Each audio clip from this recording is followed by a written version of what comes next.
अपनी पिछली demon slayer वाली वीडियो में हमने 4 हाशिराज के लाइफ को अच्छे से जाना था और आज की वीडियो में हम बचे हुए 5 हाशिराज के लाइफ को जानेंगे। नाउ बाय एनी चांस अगर आपसे पिछली वीडियो मिस हो गई है तो भैया उसका लिंक डिस्क्रिप्शन, कमेंट और आई बटन होता है ना, हाँ तीनों में होगा। तो बिना समय गवाए बढ़ते हैं अपने 5वें हाशिरा की तरफ, जो कि है अपने स्टोन हाशिरा ग्योमी हिमेजिमा। ग्योमी को करंट जनरेशन का स्ट्रॉन्गेस्ट हाशिरा माना जाता है और उनकी लाइफ काफी दर्दनाक रही है। ग्योमी की माँ उनको जन्म देते वक्त ही चल बसी और उनके पिता भी कुछ ही दिनों बाद बीमारी की वजह से मारे गए। इसके परिणाम अनुसार ग्योमी का पालन पोषण एक टेंपल में होने लगा और बचपन में ग्योमी को एक ऐसी अजीब सी बीमारी हो गई थी जिसकी वजह से उनके आंखों की रोशनी चली गई। जी हाँ, उनका आंख ऐसे ही व्हाइट नहीं है, वो एक्चुअली में देख नहीं सकते हैं। तो धीरे धीरे ग्योमी बड़े हुए और उस वक्त वो टेंपल में रह रहे 9 बच्चों का ख्याल रखते थे। अब जिस एरिया में ये टेंपल था उस एरिया में डीमंस का बहुत ही ज्यादा प्रकोप था। तो ऐसे में ग्योमी हर रात विस्टेरिया फ्लावर्स को जलाते थे, एक पॉट टाइप में रख देते थे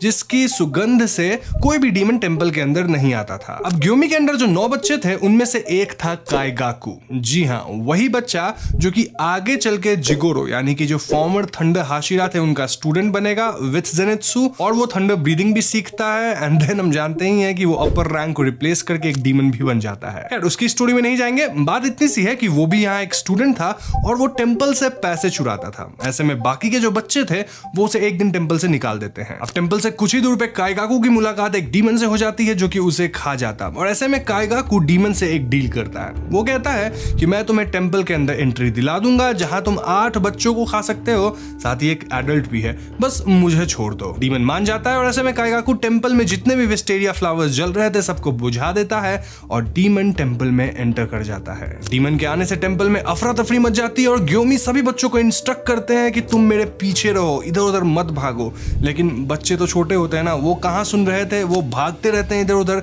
और ऐसे में डीमन सभी बच्चों को खा जाता है। यहाँ बचती है सिर्फ एक बच्ची जिसका नाम था सायो और वो ग्योमी के पीछे थी। अब सायो को बचाने के लिए ग्योमी इस डीमन से लड़ना शुरू करते हैं और यही वो पॉइंट था जब ग्योमी को रियलाइज होता है कि उनके अंदर बहुत ही ज्यादा पावर है। ऐसा कहा जाता है कि ग्योमी रात भर उस डीमन को पंच करते रह गए और सायो को बचा लिए। इसी लड़ाई के दौरान ग्योमी के सर पे जो आप स्कार देखते हो ना, वो आया था और जैसे ही सुबह हुआ ऑब्वियसली डीमन मारा गया। अब डीमन के मरने के बाद गांव वाले भी कुछ लोग यहाँ आए और वो देखते हैं कि भैया यहाँ बच्चे मरे पड़े हैं, ग्योमी खून से लथपथ है और सायो पूरी तरह से ट्रॉमेटाइज थी। अपने ट्रॉमा में सायो कहने लगी कि he is the monster, he killed everyone. Obviously वो ग्योमी को ब्लेम नहीं कर रही थी, लेकिन गांव वालों को ऐसा ही लगा कि भैया ये तो ग्योमी पे पॉइंट कर रही है कि यही सबको मारा है। तो गांव वाले ग्योमी को ही पकड़ लेते हैं और कारागार में डाल देते हैं कि ये किलर है। अब ग्योमी को सजाए मौत मिल भी जाती, लेकिन एंड वक्त पे ओबुयाशिकी आते हैं, वो ग्योमी को बचाते हैं क्योंकि उन्हें पता था कि ग्योमी ने बच्चों को नहीं मारा है, ये काम डीमन का है। तो यहां से ग्योमी की डीमन स्लेयर वाली ट्रेनिंग शुरू हो जाती है और मैं आपको बता दूं कि केवल 2 महीने के अंदर ग्योमी स्टोन हाशिरा बन गए थे। जी हां, इतना फास्ट सिर्फ एक मुइचिरो ही मुझे याद है जो कि बना होगा। मतलब ये बहुत ही अमेजिंग फीट है। अब ग्योमी को देखकर ही पता लग जाता है कि वो बहुत ही स्ट्रॉन्ग इंसान है। आई मीन उनकी हाइट 7 फीट से ज्यादा है, देन उनका ब्रीदिंग टेक्निक भी स्टोन ब्रीदिंग है जो कि अपने आप में बहुत ही कठिन है। तो हम कह सकते हैं कि हाँ, ये स्ट्रॉन्गेस्ट हाशिरा लगते हैं। एनीमे में हम हमेशा उन्हें प्रे करते हुए देखते हैं विथ बीड्स वगैरह, जो भी रिलीजियस साइंस होते हैं। साथ ही वो अक्सर रोते भी रहते हैं और ऐसा इसीलिए क्योंकि ग्योमी एक्चुअल में एक बहुत ही इमोशनल इंसान है, क्योंकि आप देख सकते हैं उनके लाइफ हिस्ट्री में उनके साथ क्या कुछ हुआ है। अब आगे चल के ग्योमी की लड़ाई कोकुशिबो और मुजान दोनों से होगी और इसी लड़ाई के दौरान वो अपना डीमन स्लेयर मार्क भी अनलॉक करेंगे। इसके अलावा वो ट्रांसपेरेंट वर्ल्ड को भी एक्सेस कर पाएंगे। अब पिछली वीडियो में आप लोगों ने कहा था कि भाई ये मत बताओ कि कौन मर गया कौन नहीं मरा, तो मैं नहीं बताऊंगा कि ग्योमी फाइनल फाइट में बचे या फिर मारे गए। बस मैं इतना बता देता हूं कि सायो जो थी वो एक्चुअल में ग्योमी को ब्लेम नहीं कर रही थी, वो बस ट्रॉमेटाइज थी और इस चक्कर में वो ऐसी बातें बोल दी जिससे ग्योमी फंस गए थे। रियलिटी ये है कि वो सारे बच्चे ग्योमी को बहुत चाहते थे और ग्योमी भी उन बच्चों को काफी चाहते थे। अब ग्योमी के फाइट की डिटेल्स मुजान वाली जो फाइनल फाइट वाली वीडियो है जो कि 5 पार्ट में बनने वाली है, जी हाँ, उसमें आएगी।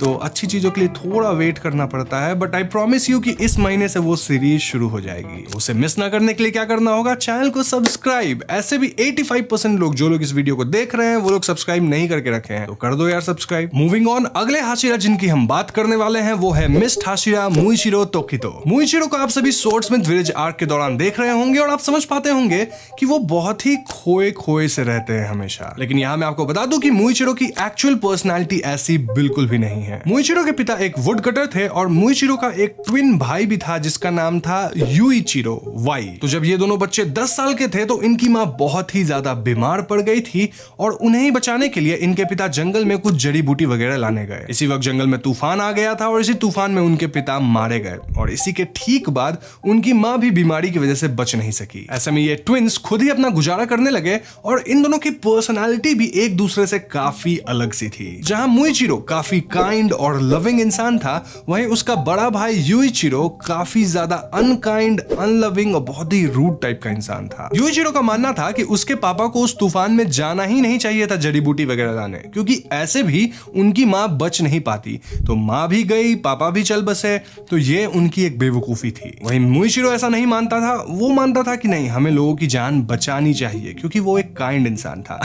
मुइचिरो इतना ज्यादा काइंड था कि कई बार यूइचिरो गंदी गंदी बातें बोल के मुइचिरो को रुला देता था। तो एक बार इन दोनों से मिलने उबुयाशिकी की वाइफ लेडी अमाने आती है और वो इन दोनों को डीमन स्लेयर बनने के लिए इनवाइट करती है। वो बताती है कि ये दोनों ओरिजिनल ब्रीडिंग यूजर के डिसेंडेंट्स हैं। जी हाँ, अगर आपको याद हो तो कोकुशिबो के बीवी बच्चे दोनों थे जिसे वो छोड़ दिया था, उनका ही जो परिवार था, जो उनका जनरेशन आया, उसी से ये दोनों मुइचिरो यूइचिरो बिलोंग करते हैं। मतलब देखा जाए तो काइंड ऑफ ये लोग ब्यूरिची से कनेक्टेड हैं। तो ऐसे में ऑलरेडी इनके अंदर बहुत ही अच्छा स्वॉर्ड्समैन का जीन्स है, तो ये लोग अच्छा स्वॉर्ड्समैन बन पाएंगे, हाशिरा भी इजीली बन जाएंगे। लेकिन यहाँ यूइचिरो तुरंत ही लेडी अमाने को भगा देता है, बोलता है मुझे कोई स्वॉर्ड्समैन वॉर्ड्समैन नहीं बनना, ना ही मुइचिरो बनेगा। वैसे मैं आपको बता दूं कि मुइचिरो का स्वॉर्ड्समैन बनने का मन था, लेकिन ट्विंस में ही यूइचिरो बड़ा था तो उसका ज्यादा चलता था। यूइचिरो यहाँ मुइचिरो को कहता था कि तुम भी हमारे माँ बाप की तरह बेवकूफ हो, माँ बीमार थी फिर भी काम करती थी, इसी वजह से उनकी बीमारी और बुरी हो गई, साथ ही पापा तूफान में चले गए जड़ी बूटी लाने, इसी वजह से दोनों मारे गए, तुम्हारे भी लक्षण ठीक नहीं है, तुम भी मारे जाओगे। तो इन्हीं सब तीखी बातों के कारण इन दोनों भाइयों की रिलेशनशिप जो थी उसमें थोड़ी बहुत दरारें आ गई थी। वैसे मैं आपको बता दूं कि लेडी अमाने इन लोगों को रिक्रूट करने कई बार आई थी, लेकिन यूइचिरो बार बार उन्हें भगा देता था, मतलब मुइचिरो से मिलने तक नहीं देता था। तो एक गर्मी की रात ये लोग थोड़ा हवा वगैरह अंदर आने के लिए घर का दरवाजा खोल के सोते हैं और उसी रात इनके घर पे एक डीमन अटैक कर देता है। इस अटैक में यूइचिरो का हाथ कट जाता है और ऐसे में मुइचिरो इस डीमन से लड़ना शुरू करता है। मुइचिरो किसी तरह इस डीमन को सुबह तक रोकता है और सनलाइट आने पे ये डीमन मारा जाता है। अब इस पॉइंट पे यूइचिरो मर रहा था और मुइचिरो भी काफी जख्मी हालत में था। मुइचिरो जल्दी से यूइचिरो के पास पहुंचता है और हम देखते हैं कि यूइचिरो प्रे कर रहा था कि भले ही वो मारा जाए लेकिन उसका भाई मुइचिरो बच जाए। दिस शोज कि यूइचिरो कोई बुरा इंसान नहीं था, जस्ट दैट उसके साथ परिस्थितियां ऐसी हो गई थी कि वो कठोर बन गया था। असल में वो अपने छोटे भाई मुइचिरो को हर हालत में बचाना चाहता था। अपनी अंतिम सांस लेते वक्त यूइचिरो कहता है कि मुइचिरो एक इन्फिनिट टैलेंट वाला बच्चा है और वो यूजलेस नहीं है। कुछ ही देर में यूइचिरो की जान चली जाती है और मुइचिरो अपने भाई का हाथ पकड़े वहीं लेटा रहता है। यूइचिरो के शरीर में अब कीड़े पड़ने लग गए थे, लेकिन मुइचिरो उसे छोड़ा नहीं था और वो भी मरना चाहता था। जी हाँ, वो भी अपनी अंतिम सांसें गिन रहा था। लेकिन तभी वहां लेडी अमाने अपने बच्चों के साथ आती हैं और वो मुइचिरो को बचाती है और इसी इंसिडेंट के बाद से मुइचिरो का डीमन स्लेयर ट्रेनिंग शुरू होता है। और यहाँ मैं आपको बता दूं कि मुइचिरो भी केवल 2 महीने में मिस्ट हाशिरा बन जाता है। वैसे एक इंपॉर्टेंट पॉइंट यहाँ मैं आपको बता दूं कि मुइचिरो की याददाश्त चली गई थी आफ्टर दैट डीमन इंसिडेंट, तो उसको अपने पिछले लाइफ के बारे में कुछ याद नहीं है। ये ऐसा है काइंड ऑफ कि उसके दिमाग में मिस्ट भर गया है, हेंस मिस्ट ब्रीदिंग। उसे बस अब एक ही चीज समझ में आती है कि डीमन का खात्मा करना है, इंपॉर्टेंट लोगों को बचाना है, और इसलिए आप देखते होंगे कि वो हमेशा खोया खोया रहता है और उसकी पर्सनैलिटी अब उसकी तरह नहीं रही बल्कि उसके भाई की तरह काइंड ऑफ हो गई है। अब स्वॉर्ड्समिथ विलेज आर्क के दौरान मुइचिरो अपना डीमन स्लेयर मार्क को अनलॉक करेगा, साथ ही उसे अपना पास्ट भी याद आ जाएगा। मुइचिरो एकमात्र ऐसा हाशिरा बनेगा जिसने अकेले ही एक अपर रैंक को हरा दिया। जी हाँ, ग्योको मरने वाला है। इस इंसिडेंट के बाद मुइचिरो का बिहेवियर भी काफी चेंज हो जाएगा, जहां वो काफी काइंड एंड लविंग हो जाएगा। स्पेशली हम हाशिरा ट्रेनिंग आर्क की बात करें तो वहां तांजीरो इनकी काफी अच्छी बनती है। मतलब मुइचिरो स्माइल वगैरह कर रहा था यार, एक्सपेक्ट कर सकते हो जैसा अभी वो है उसको स्माइल करते हुए। अब मुइचिरो की लड़ाई कोकुशिबो से होगी इन्फिनिटी कासल के अंदर, लेकिन वो मैं नहीं बताऊंगा क्या होगा कैसे क्या होगा, क्योंकि वो फाइनल फाइट वाली वीडियो में सब आएगी। तो हम आगे बढ़ते हैं अपने अगले हाशिरा की ओर, जो कि है स्नेक हाशिरा ओबोनाई इगुरो। ओबोनाई का बचपन बाकी हाशिरा से काफी अलग था। आई मीन यहाँ एक हम जनरल पैटर्न देख पा रहे हैं कि सभी हाशिरास के बचपन में बहुत ही ज्यादा दुख था। तो बचपन से ही ओबोनाई एक सेल में पला बढ़ा था जहां उसे बहुत सारा खाना दिया जाता था। जी हाँ, इतना ज्यादा खाना कि ओबोनाई को अब खाने के स्मेल से से मतलब गंदा सा नॉशियस फील हो रहा था। भले ये सुनने में काफी अमेजिंग सा लग रहा हो, लेकिन इसके पीछे एक डार्क सीक्रेट था। दरअसल ये क्लैन एक डीमन की पूजा करता था जो कि एक स्नेक की तरह दिखती थी। जी हाँ, इस डीमन को बच्चे खाना पसंद था और ऐसे में क्लैन के लोग अपने बच्चे को पाल पोस कर थोड़ा सा बड़ा करते एंड देन डीमन को दे देते डिवाउर करने के लिए। इसके बदले ये डीमन क्लैन वालों को कुछ सामान वगैरह, वेल्थ वगैरह देती थी जो कि वो खुद चुरा के लाती थी। किससे? अपने दूसरे विक्टिम से। मतलब दूसरे क्लैन के कोई इंसान होंगे, उसे मारकर उसका सामान चुरा लो, इन्हें दे दो। अब इस क्लैन में 370 साल में पहला लड़का जो जन्मा था वो था ओबोनाई, और क्योंकि ओबोनाई की आंखें दोनों अलग अलग कलर की थी तो ऐसे में ये डीमन कहती है कि इसे थोड़ा और बड़ा हो जाने दो, तब मैं इसे आराम से खाऊंगी। ओबोनाई जब 12 साल का हुआ तो इस क्लैन की औरतें उसके लोअर फेस को कट कर दी ताकि वो एक स्नेक की तरह दिख सके काइंड ऑफ, और इसके बाद उसके खून को उस डीमन स्नेक को दे दिया गया जो कि वो पी ली। ओबोनाई को अब समझ में आ गया था कि अब कुछ ही दिन बचे हैं भैया, मुझे खा लिया जाएगा, और ऐसे में वो एस्केप प्लान करने लगा अपने सेल से। इसके लिए वो एक हेयर पिन बड़ा सा होता है ना चाइनीज एंड जापानीज कल्चर में, वो लेके आता है और सेल को खोलने की कोशिश करने लग जाता है। अब क्योंकि उसका लोअर फेस कट कर दिया गया था, इसी वजह से आप देख सकते हैं कि ओबोनाई हमेशा पट्टी बांधे रहता है यहाँ फेस पे। तो वो कोई स्टाइल चॉइस नहीं है, मजबूरी है। अब ओबोनाई सिर्फ एक ही लिविंग बीइंग पे भरोसा करता था। I mean, इस पे सिर्फ ओबोनाई को ट्रस्ट था, और ये कौन था?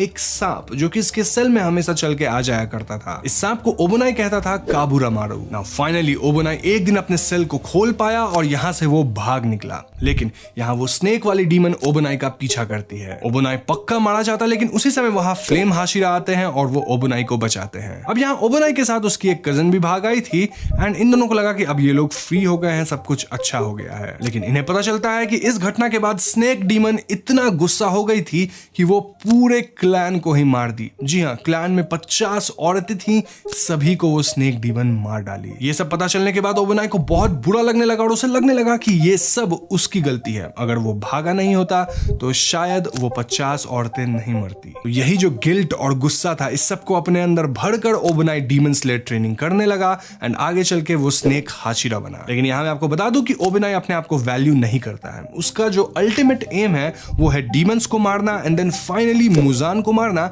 जिसके बाद वो खुद भी मारा जाएगा। मतलब उसको जीने का कोई मन नहीं है, बस एक मकसद है डीमंस को खत्म करना। अब ओबोनाई को राइट आई से अपने बहुत ही ज्यादा कम दिखता है और उसका जो स्नेक है वही उसको इंस्ट्रक्शंस देता है कि भैया इधर से अटैक हो रहा है, यहाँ मारो वगैरह वगैरह। ओबोनाई का तलवार भी अगर आप देखेंगे तो वो सर्पेंट ब्रीदिंग स्टाइल के हिसाब से थोड़ा अलग सा है, मतलब मुड़ा हुआ काइंड ऑफ है। मतलब सीधा जो नॉर्मल तलवार होता है वैसा बिल्कुल नहीं है। अब डीमन स्लेयर कॉर्प्स में ओबोनाई और मित्सुरी ये दोनों एक दूसरे को पसंद करने लगते हैं, लेकिन ये लोग जाहिर नहीं करते हैं अपने प्यार का, वो क्या कहते हैं, प्यार का इजहार नहीं करते हैं। ये इजहार कब होता है? फाइनल फाइट के दौरान, जब ये लोग मुजान से लड़ रहे थे। अब वहां ये दोनों बच पाए या नहीं बच पाए ये मैं आपको नहीं बताऊंगा, फाइनल फाइट वाली वीडियो। बस यहाँ आप ये जान लो कि ओबोनाई के अंदर कोई ऐसा स्पेशल टैलेंट नहीं है। वो इतने अच्छे हाशिरा हैं सिर्फ अपने शेयर विल और मेहनत के कारण। वो बहुत ही रूथलेस भी हैं, क्योंकि हाशिरा ट्रेनिंग के दौरान आप देख पाओगे कि कैसे वो छोटे मोटे डीमन स्लेयर्स को बांध देते हैं, देन तांजीरो को कहते हैं कि यहाँ स्वॉर्ड चलाना प्रैक्टिस करो। मतलब थोड़ा गलत चला तो कटवट जाएगा डीमन स्लेयर।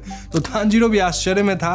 तो ये सारी चीज बताती है कि वो कितना ज्यादा रूथलेस है, कितना ज्यादा विल है उनमें, डिटर्मिनेशन है and all that. No wonder ओबोनाई को कई लोग पसंद करते हैं और काफी स्ट्रॉन्ग भी मानते हैं। खैर, हम बढ़ते हैं अपने अगले हाशिरा की ओर। तो हमारी अगली हाशिरा है इंसेक्ट हाशिरा शिनोबु कोचो। शिनोबु का परिवार एक खुशहाल परिवार था। फाइनली दुख खत्म हुआ। शिनोबु की यहाँ एक एल्डर सिस्टर कनाई भी थी और ये दोनों की काफी अच्छी बॉन्डिंग थी। लेकिन एक रात इनके घर पे एक डीमन अटैक कर देता है और इस अटैक में इन दोनों के माता पिता मारे जाते हैं। फाइनली दुख is back in the chat. ये दुख का खत्म नहीं होता बे।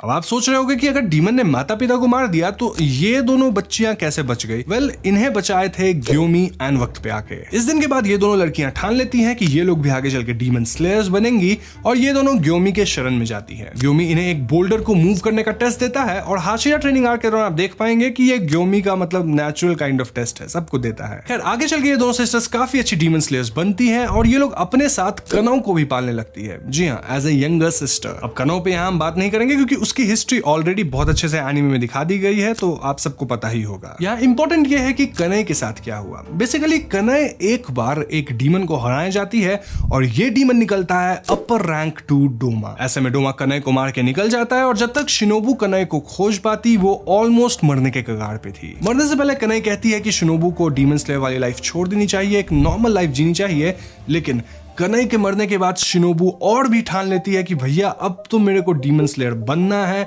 मुजान को हराना है, लेकिन उससे पहले डोमा को मारना है। इसीलिए वो डोमा से लड़ने के लिए अपने आप को और भी ज्यादा ट्रेन करना शुरू करती है। शिनोबू को पता था कि उसके अंदर स्ट्रेंथ की थोड़ी सी कमी है, I mean compare to other Hashiras, इसलिए वो अलग अलग टेक्निक्स यूज करती है। जैसे कि उसका तलवार भी पॉइजन जैसा है जो कि छोड़ता है, वो एक इंसेक्ट के स्टिंगर जैसा है, वो विस्टेरिया फ्लावर्स को इंजेस्ट करती है, मतलब उसके पास काफी सारी टेक्निक है। अब फाइनल फाइट के दौरान क्या हुआ ये मैं आपको नहीं बताऊंगा, लेकिन हाँ उसकी लड़ाई डोमा से जरूर होती है और यहां भले ही शिनोबू डोमा से हार जाती है। स्पॉइलर हो गया क्या? ठीक है, सॉरी, लेकिन यहाँ शिनोबू जो है वो अपने मकसद में जरूर कामयाब हो जाएगी। अब इसका जो मतलब आपको निकालना है आप निकाल लो। मतलब डायरेक्टली नहीं कामयाब हुई, बट हाँ इनडायरेक्टली जरूर कामयाब हो गई अपने मकसद में। एनीवेज, हम आगे बढ़ते हैं अपने फाइनल हाशिरा की लाइफ हिस्ट्री की ओर, जो कि है साउंड हाशिरा तेंगेन उजुई। नाम प्रोनाउंस करना सीख गया मैं, थैंक्स टू यू ऑल। उजुई एक डिक्लाइनिंग शिनोबी क्लैन से बिलोंग करते थे जिसमें उनके 9 सिबलिंग्स थे। इनके पिता इतनी टफ निंजा ट्रेनिंग करवाते थे कि 15 साल के उम्र तक 7 सिबलिंग सर्वाइव ही नहीं कर पाए। मतलब ट्रेनिंग की वजह से इतना हार्श था वो ट्रेनिंग। बचे तो सिर्फ उजुई और उनके एक जो छोटे भाई थे वो दोनों। अब उजुई का जो छोटा भाई था वो भी अपने पिता की तरह बन गया था और वो बिलीव करता था कि सर्वाइवल ऑफ द फिटेस्ट होना चाहिए। मतलब जो मारा गया वो ऐसे ही एक्सपेंडेबल था, वो ऐसे भी जीवित रह के कुछ कर नहीं पाता, तो बढ़िया है मारा गया। जो स्ट्रांग है वही सर्वाइव करेगा। ह्यूमन सिर्फ टूल्स की तरह होते हैं, मतलब बेसिक शिनोबी मेंटालिटी होती है ना, सेम। इन दोनों को बचपन से ही पॉइजन तक को झेलना सिखाया गया था और इसीलिए अगर आप याद करो तो ग्यूतारो का जो पॉइजन लगा था उजुई को तो इंस्टेंटली उन्हें मर जाना चाहिए था, लेकिन वो बहुत देर तक झेल पाए थे thanks to shinobi ninja training. खैर उजुई इन सारी चीजों में बिलीव नहीं करते थे, उनकी सोच अलग थी। वो बहुत ही प्यार से पेश आते थे सभी लोगों से और उनका मानना था कि इंसान ऐसे एक्सपेंडेबल नहीं है, वो कोई टूल्स नहीं है। जब उजुई 15 साल के हुए तो इनके क्लैन के द्वारा इनके लिए 3 वाइफ्स को चुना गया और यही वो पॉइंट था जब उजुई अपने क्लैन को छोड़ दिए, अपनी तीनों वाइफ के साथ अपना अलग लाइफ जीने निकल पड़े एक नई जर्नी के तलाश में। उजुई के 3 पत्नियों का नाम है माकियो, सुमा और हिनात्सुसुरा, पता नहीं ऐसा ही कुछ नाम है, I am not very sure. हाँ, हिनात्सुरु पढ़ लिया मैंने। उजुई अपनी पत्नियों से कहते हैं कि तुम्हें खुद की वैल्यू करनी चाहिए और ये एक बहुत ही डिफरेंट बात थी जो कि इनके क्लैन में इन लड़कियों को सिखाया गया था। आई मीन क्लैन में बेसिकली ये माना जाता था कि लड़कियों का काम है बच्चे पैदा करके देना, बाकी कुछ नहीं। हाँ, घर वगैरह का काम भी निपटा लो। बेसिकली हम देख सकते हैं कि उजुई अपने से ज्यादा अपनी पत्नियों की वैल्यू करते थे और उन्हें भी सिखाते थे कि खुद की वैल्यू करो, तुम लोग कोई एक्सपेंडेबल इंसान नहीं हो। आगे चल के उजुई डीमन स्लेयर कॉर्प्स को ज्वाइन किए और समय के साथ वो बन गए साउंड हाशिरा तेंगेन उजुई। अब अगर आपने एनिमे को ध्यान से देखा होगा तो आपको पता होगा कि उजुई के सुनने की क्षमता बहुत ही ज्यादा अच्छी है। साथ ही वो किस तरह से फाइट करते हैं, आई मीन म्यूजिक नोट्स में अटैक्स को डिवाइड करके बताया था मैंने एक वीडियो में, चेक कर लेना मेरी वीडियो जिसमें मैंने ब्रीदिंग स्टाइल्स बताया है, हाशिरास के लाइफ को रैंक किया है वगैरह, देख लो जाके उसे। उजुई के दाकी ग्यूतारो वाले लड़ाई को तो कोई भूल ही नहीं सकता। आई मीन उसमें जो उनका स्वॉर्ड्समैनशिप स्किल दिखा था वो अलग लेवल पे था और मैं कह सकता हूं कि सारे हाशिराज में अगर सिर्फ स्वॉर्ड्समैनशिप स्किल्स की बात की जाए तो उजुई टॉप 3 में पक्का होंगे। इस लड़ाई में उजुई का एक हाथ कट जाता है, साथ ही वो वेनम से मारे भी जाते हैं, लेकिन थैंक्स टू नेजुको वो उन्हें बचा लेती है। इस लड़ाई के बाद उजुई रिटायर कर जाते हैं क्योंकि वो अपनी वाइफ्स को अपने से ज्यादा वैल्यू करते थे, तो ऐसे में उन्हें जीना पड़ेगा अपनी बीवियों के लिए। साथ ही वो लास्ट निंजा वगैरह कुछ है ना, तो भैया क्लैन को आगे भी तो बढ़ाना है। वैसे यहाँ मैं आपको बता दूं कि हाशिरा ट्रेनिंग आर्क के दौरान आप उजुई को वापस देख पाओगे जो कि डीमन स्लेयर्स वगैरह को ट्रेन करेंगे, ऑल्दो फाइनल फाइट में उनका कोई रोल नहीं होने वाला। तो बस यही थी बचे हुए 5 हाशिरा की लाइफ हिस्ट्री और उम्मीद करता हूं आपको ये वीडियो काफी इन्फॉर्मेटिव भी लगी होगी, साथ ही देखने में मजा आया होगा। अब यहाँ मैं उनके ब्रीदिंग स्टाइल्स को, उनके लड़ाई के तरीका को नहीं बताया हूं क्योंकि ब्रीदिंग स्टाइल्स पे ऑलरेडी एक डिफरेंट वीडियो बन चुकी है। देन फाइटिंग स्टाइल्स की जहां तक बात है, मतलब पावर्स वगैरह की, तो उस पर एक अलग वीडियो आएगी जहां मैं डीमन स्लेयर में काफी कुछ एक्सप्लेन करूंगा। लाइक रेड स्वॉर्ड क्यों होता है, फाइटिंग स्टाइल्स क्या क्या है, किस तरह का टैलेंट लोग पजेस कर सकते हैं, लाइक ट्रांसपेरेंट वर्ल्ड इत्यादि। तो वो सब करेंगे एक्सप्लेन धीरे धीरे किसी और वीडियो में। अब यहाँ मैं उम्मीद कर रहा हूँ कि आपको ये वीडियो पसंद आई होगी। पसंद आई है तो इस वीडियो को लाइक करो, साथ ही अपने 3 दोस्तों के साथ शेयर करो, फिर उन तीनों से लाइक भी करवाओ, उनको बोलो 3 और दोस्तों के साथ शेयर करने। मतलब एकदम एक MLM पैटर्न बनाना है, पिरामिड स्कीम, समझे? जैसे दैट यहाँ फ्री है, कोई पैसा ऐसा नहीं लग रहा आपका, कोई फ्रॉड नहीं हो रहा, अच्छा कंटेंट मिलेगा, कर लो सब्सक्राइब। मुजान की फाइनल बैटल वाली वीडियो जो होगी वो 5 पार्ट में होगी, अभी तक आप समझ ही गए होंगे, और इस पूरे सीरीज का आगाज इसी महीने के एंड में हो जाएगा।